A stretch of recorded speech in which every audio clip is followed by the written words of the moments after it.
Okay, so now we calculate electric field due to an electric dipole at an equatorial position. Equatorial position में अब calculate करेंगे कि कितना electric field है due to an electric dipole. तो dipole पहले बना लेते हैं।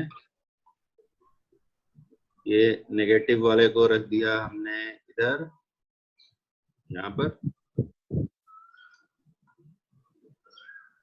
नेगेटिव चार्ज पार्टिकल सपोज हमारा यहाँ पर है और पॉजिटिव चार्ज पार्टिकल सपोज यहाँ पर है।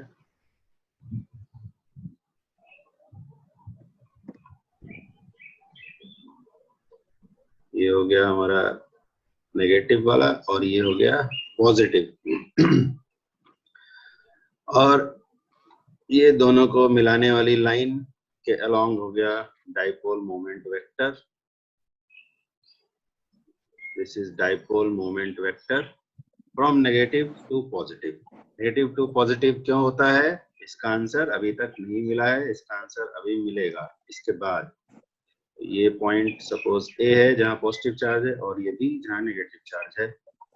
और इक्वेटोरियल लाइन किसको बोलते हैं, तो जो डाइपोल के लेंथ का परपेंडिकुलर बाइसेक्टर होगा तो बोलेंगे इक्वेटोरियल लाइन। तो ये हमारा इक्वेटोरियल लाइन है, देखें ओ पॉइंट से ये इक्वेटोरियल लाइन है। इस इक्वेटोरियल लाइन पर एक पॉइंट है यहाँ पर पॉइंट पी। इस पी पॉइंट पर हमें डाइपोल मोमेंट बताना है, ठीक है।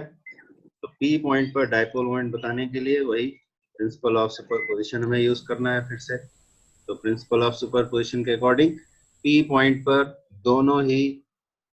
दोनों ही पॉइंट चार्जेस का, यहाँ जैसे है प्लस क्यू और यहाँ माइनस क्यू, दोनों पॉइंट चार्जेस का पी पॉइंट पर इलेक्ट्रिक फील्ड बताना होगा और उसका डायरेक्शन देखना होगा। तो पी पॉइंट पर इलेक्ट्रिक फील्ड अगर लिखें ड्यू टू पॉजिटिव चार्ज तो वो कितना होगा, electric field at P due to charge plus Q का पी पॉइंट पर इलेक्ट्रिक फील्ड कितना होगा, के क्यू बाय डिस्टेंस स्क्वायर। तो ए से पी का डिस्टेंस है मान लो A P square. Similarly electric field at P due to charge minus Q, suppose this is E minus K Q by BP square. तो स्केलर वैल्यू जब लिखते हैं इलेक्ट्रिक फील्ड की या इलेक्ट्रोस्टैटिक फोर्स की, तब चार्ज का साइन नहीं लिया जाता है, सिर्फ चार्ज का मैग्नीट्यूड लिया जाता है। साइन हम तब लेते हैं जब डायरेक्टली वेक्टर फॉर्म में लिखना है, तो अभी हम वेक्टर फॉर्म में नहीं लिख रहे हैं, सिर्फ हमने मैग्नीट्यूड लिखा है, ठीक है। तो ये दोनों इलेक्ट्रिक फील्ड हो गए। अब इन इलेक्ट्रिक फील्ड्स के डायरेक्शन क्या होंगे, इन दोनों ही इलेक्ट्रिक फील्ड्स के डायरेक्शन अब देखना है। तो ए पॉइंट पर जो चार्ज रखा है उसका चार्ज का नेचर है पॉजिटिव, तो पॉजिटिव से अवे डायरेक्शन में होता है इलेक्ट्रिक फील्ड। तो अगर हम पी पॉइंट को ज्वाइन करें, पी पॉइंट को ए से अगर ज्वाइन करते हैं तो ये एपी डिस्टेंस आता है और इसी डायरेक्शन में इलेक्ट्रिक फील्ड होगा, ठीक है। पी पॉइंट पर अगर इलेक्ट्रिक फील्ड देखें तो इसी डायरेक्शन में इलेक्ट्रिक फील्ड हो जाएगा। सिमिलरली अगर हम पी पॉइंट पर नेगेटिव चार्ज वाले का इलेक्ट्रिक फील्ड देखें तो कितना होगा, ये पी पॉइंट पर हो गया पॉजिटिव वाले का इलेक्ट्रिक फील्ड यानी ई प्लस का डायरेक्शन। अब नेगेटिव वाले का अगर देखा जाए तो नेगेटिव वाले का किस डायरेक्शन में होगा, तो ये तो हमारा बीपी लाइन है, इसी लाइन के अलोंग हमारा electric field due to minus Q होगा। तो वो किस डायरेक्शन में होगा देखें जरा, तो दोनों को मिलाने वाली लाइन के अलोंग ये हमने बना दिया ई माइनस का डायरेक्शन। ये किसका डायरेक्शन हो गया, ई माइनस का। अब इनके मैग्नीट्यूड से हमें पता चलेगा कि दोनों जो एरोज हैं, ये दोनों एरोज ई प्लस वाला और ई माइनस वाला, इनका लेंथ बराबर है कि नहीं। बिकॉज एरो माने वेक्टर, वेक्टर की लेंथ उसके मैग्नीट्यूड के अकॉर्डिंग दिखाई जाती है। तो अगर मैग्नीट्यूड बराबर होगा तो वेक्टर्स की लेंथ भी बराबर होगी।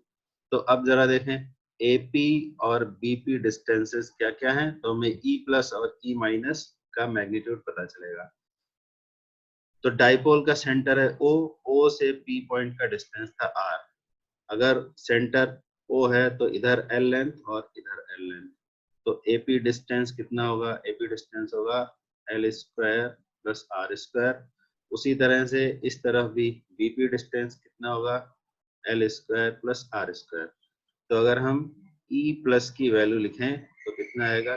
KQ by AP square, this is AP, इसका स्क्वायर करेंगे root L square plus R square का स्क्वायर, तो क्या आ जाएगा? KQ by R square plus L square. इसी तरह से E माइनस की वैल्यू अगर लिखें, KQ by root L square plus R square whole square equal to KQ by R square plus L square. Now see, E plus का magnitude और E minus दोनों का मैग्नीट्यूड सेम आ रहा है। यहाँ भी KQ by R square plus L square है, यहाँ भी KQ by R square plus L square है। It means magnitude of E plus is equal to magnitude of E minus, और इन दोनों को हम मान लेते हैं E, दोनों को हमने E मान लिया। ठीक है, तो अब हमारे पास दो वेक्टर्स हैं, E प्लस है और E माइनस है, और इनका हमें रिजल्टेंट बताना है। तो इनका रिजल्टेंट कैसे बताया जाएगा? तो इनका रिजल्टेंट बताने के लिए इन दोनों के बीच का एंगल हमें पता होना चाहिए, क्योंकि यहाँ हम लॉ ऑफ पैरेललोग्राम एडिशन के अकॉर्डिंग अगर रिजल्टेंट वेक्टर निकालना चाहते हैं तो हमें P और Q दोनों वेक्टर्स का मैग्नीट्यूड पता होना चाहिए। P square plus Q square 2PQ and cos of the angle between them, दोनों के बीच एंगल है मान लो थीटा। तो इस फार्मूला से रिजल्टेंट कैलकुलेट किया जाता है।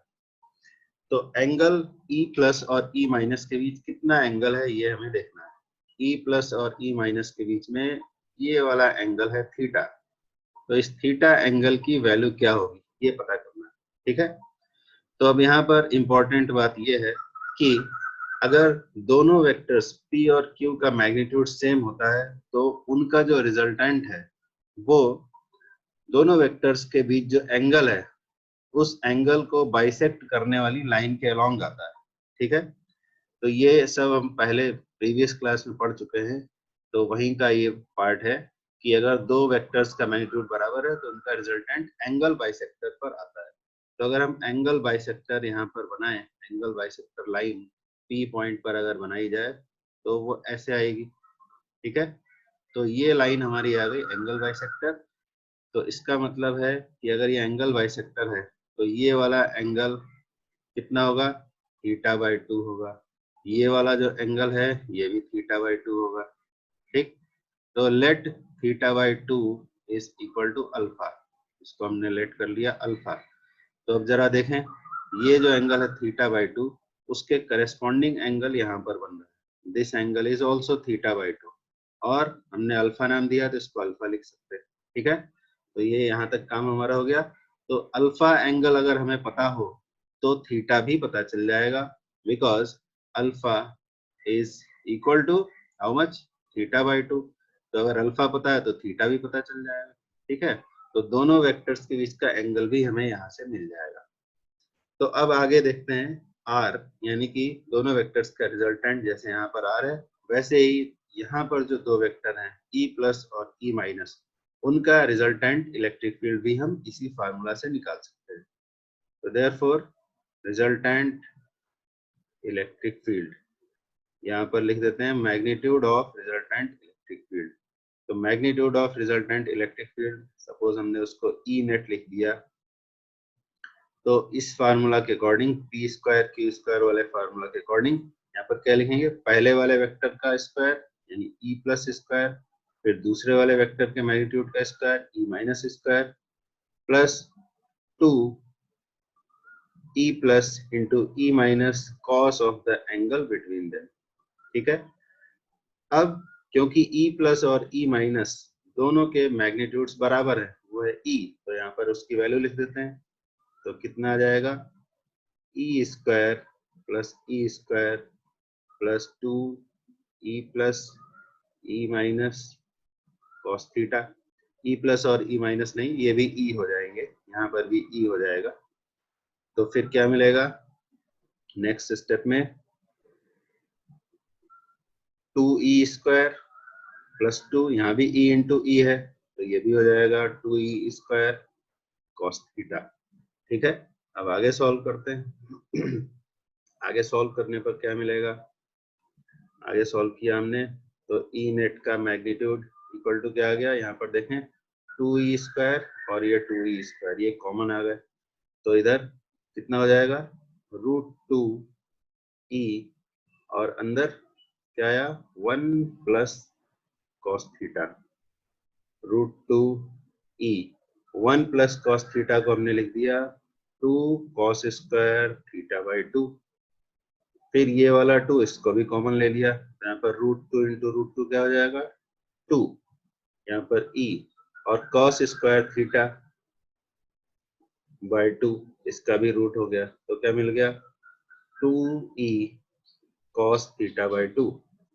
एंड डायग्राम में हमने देखा था यहाँ पर theta by 2 is equal to alpha, तो यहाँ पर क्या आ गया 2e cos अल्फा। ठीक है, ये हमारा इक्वेशन नंबर 3 आ गया। अब इसमें हम e की वैल्यू और cos अल्फा की वैल्यू लिखेंगे तो e नेट का मैग्नीट्यूड आ जाएगा। e की वैल्यू क्या होगी, ये देखो यहाँ पर e इक्वल टू क्या था, e इक्वल टू था e माइनस और e plus, anything you can take because both are equal, तो e प्लस की वैल्यू ये रही। ठीक है, यही हमारा हो जाएगा e, यही e हो जाएगा। और cos अल्फा की वैल्यू कहाँ से आएगी, cos अल्फा की वैल्यू आएगी इस डायग्राम से, ट्रायंगल PAO से, फ्रॉम ट्रायंगल PAO यहाँ से cos अल्फा की वैल्यू आ जाएगी। देखें cos अल्फा की वैल्यू ट्रायंगल PAO में कितनी आएगी, cos alpha is equal to base by hypotenuse, तो इस ट्रायंगल PAO में बेस है L और हाइपोटेनस है √r square plus L square, ये cos अल्फा की वैल्यू हो गई। तो E और cos अल्फा दोनों की वैल्यू यहाँ पर लिखेंगे इक्वेशन 3 में और हमें नेट इलेक्ट्रिक फील्ड मिल जाएगा। ठीक है, तो एक तो ये तरीका है रिजल्टेंट पता करने का, और एक दूसरा मेथड भी है। दूसरा मेथड है जिसको हम कंपोनेंट मेथड बोल सकते हैं। तो कंपोनेंट मेथड के अकॉर्डिंग कैसे कैलकुलेट करेंगे इलेक्ट्रिक फील्ड, तो उसके लिए डायग्राम को जरा ध्यान से देखें। तो ये वाली कैलकुलेशन को अब हम साफ कर देते हैं। अब डायग्राम में देखना है कि कैसे कंपोनेंट मेथड यूज करेंगे। ठीक है, तो इस डायग्राम को पूरा साफ करने की जरूरत नहीं है, कुछ पार्ट यहाँ से हटा देते हैं।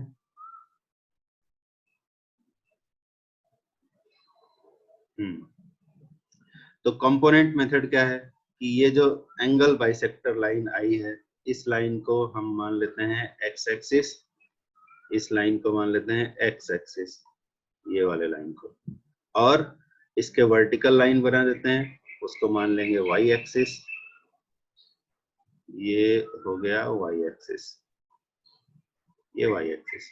तो अब E प्लस और E माइनस दोनों के कंपोनेंट बनाएंगे x और y एक्सिस में।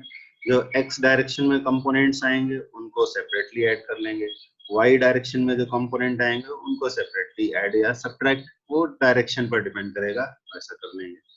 तो देखो जरा E प्लस का कंपोनेंट x डायरेक्शन में क्या आएगा और E माइनस का x डायरेक्शन में क्या आएगा। अभी हम इस एंगल्स को हटा देते हैं, अननेसेसरी कंजस्टेड हो रहा है इसलिए। ठीक है, तो E प्लस का कंपोनेंट x डायरेक्शन और y डायरेक्शन में कैसे आएगा, तो E प्लस के हेड से इधर एक परपेंडिकुलर ड्रॉप किया, तो ये हमारा E प्लस का x डायरेक्शन में कंपोनेंट हो गया, और इधर परपेंडिकुलर ड्रॉप किया तो y डायरेक्शन में कंपोनेंट मिल गया।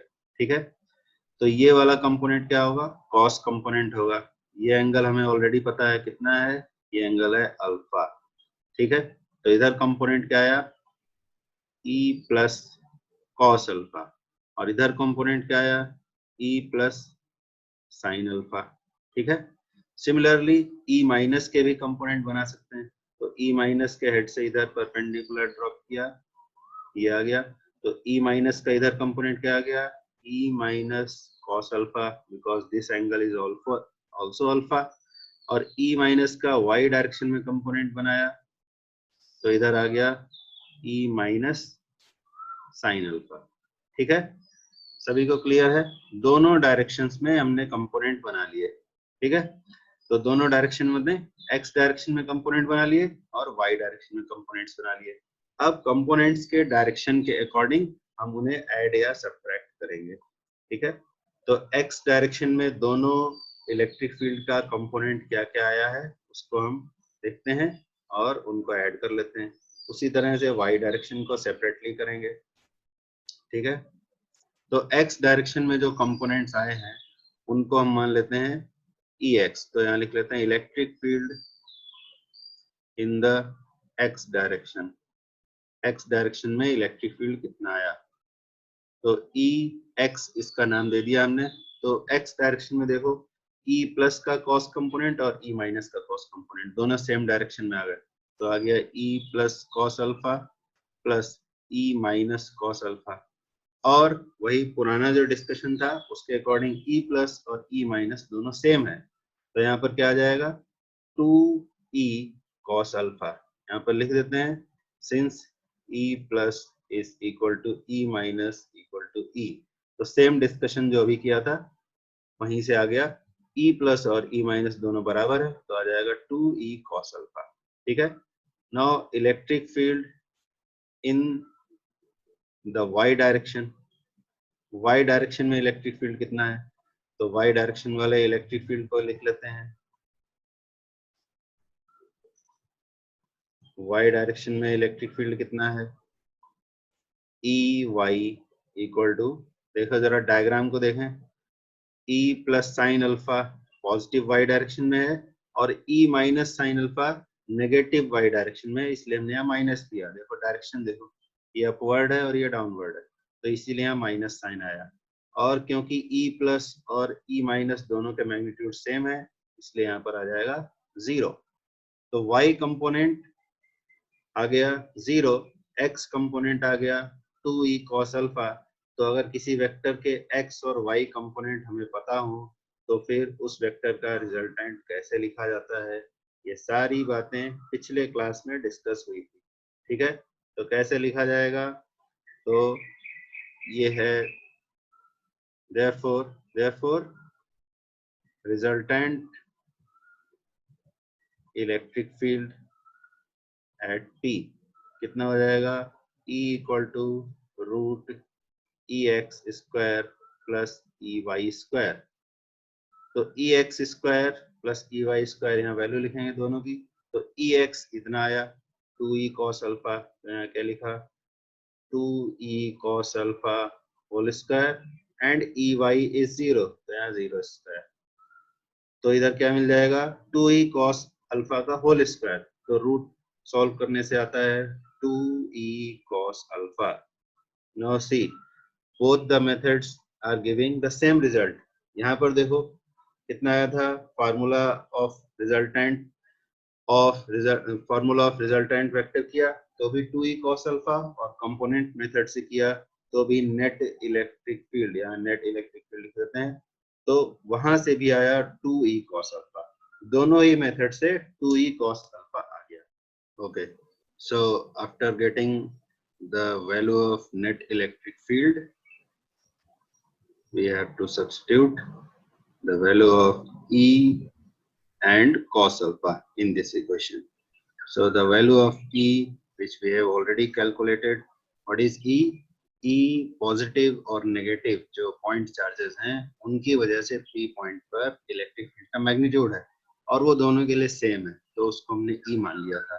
तो E की वैल्यू कितनी आ गई थी हमारी, E की वैल्यू आ गई थी KQ by R square plus L square, ये हमारी E की वैल्यू आ गई। और इसमें cos अल्फा की वैल्यू को भी सब्स्टिट्यूट कर देंगे। cos अल्फा जो ट्रायंगल APO से हमें मिला था वो कितना था, L by root R square plus L square. तो K और Q और 2L को इस तरह से लिख देते हैं और इधर हमें मिल जाता है R square plus L square whole to the power 3/2। So Q into 2L, Q into 2L क्या हो जाएगा, Q इंटू 2L हो जाएगा electric dipole moment that is P। तो यहाँ पर हो जाएगा KP here R square plus L square to the power 3/2। So this is the net electric field due to an electric dipole in its equatorial position. Now if the dipole is short, then how to calculate? If the dipole is short, what is the meaning of short dipole? The meaning of short dipole is that the size of the dipole or the length of the dipole is much smaller than the distance of point of consideration, that is point P, from the center of the dipole. That is, here R is much greater than L, or you can say L by R will be much less than 1. That is, what happens in that condition? When you have L square by R square, it will become even smaller and hence can be neglected. That is, L square by R square can be neglected. So if we neglect this L square by R square, then what do we get? So first we have to see where this quantity L square by R square is sitting. So इस bracket से अगर हम r को r square को common ले लें तो मिल जाएगा r क्यूब कैसे मिला? देखो r स्क्वायर को कॉमन लिया तो पावर हो जाएगा r square to the power 3/2, तो ये 2 डिवाइड हो गया तो बच गया r क्यूब। तो यहाँ पर हो गया r क्यूब और यहाँ क्या हुआ 1 plus L square by R square whole power 3/2, and L square by R square, which is to be neglected. So what do we get? Net electric field at an equatorial position of a short dipole Kp by R cube. This is net electric field at an equatorial position due to a short dipole. Now see, if we compare the two values, these two values, the electric field due to short dipole at axial position. So it comes out to be 2 Kp by R cube. While at equatorial position, what is the value of electric field due to short dipole? It is Kp by R cube. Here R cube I have to write. Now if you compare these values, then what is the conclusion we are getting from these values? That at axial position the value of electric field is twice the value of electric field at equatorial position. So this is an important result. इस result से 1 या 2 marks वाले question हमें exam में मिलते हैं। तो ये हो गया electric field due to a dipole at a position on its axis and at a position on its equatorial line. So now we finish this topic here only.